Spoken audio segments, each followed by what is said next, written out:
So what's being done to rescue sheep farmers and raise the profile of this fantastic British natural fibre? Peter Ackroyd is from Prince Charles's Campaign for Wool.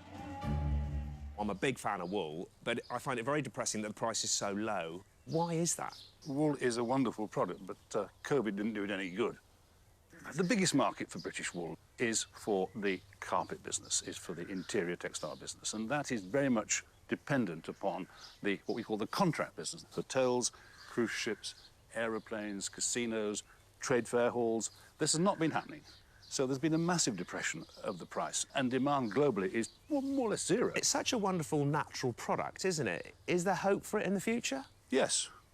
I think the reset that we're talking about post-COVID, people thinking more about where they go, what they buy, how they buy things, I think wool has a distinct advantage. I mean, wool is natural, sustainable, biodegradable, flame retardant. It keeps you warm when it's cold, keeps you cool when it's warm. It has everything, but it needs a bit of investment. Investment in the wonderful properties of wool is happening.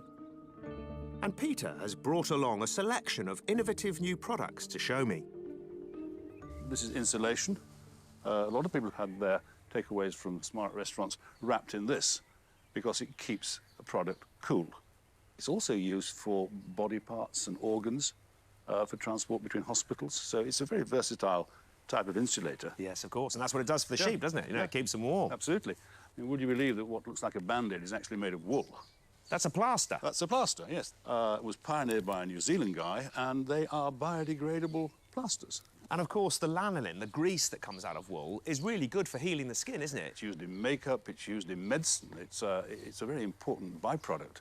So with all these innovative ways of creating woolen products, do you think there's hope for the British sheep farmer? Most definitely. I think the 35,000 British sheep farmers have a lot to hope for, and I think with the return of the contract market, with people moving and travelling around, then that will help. But of course, the important thing is that people should realise that buying wool has a good return on capital, it's making a massive contribution to the environment, and it's perfect to handle. You can't get anything better.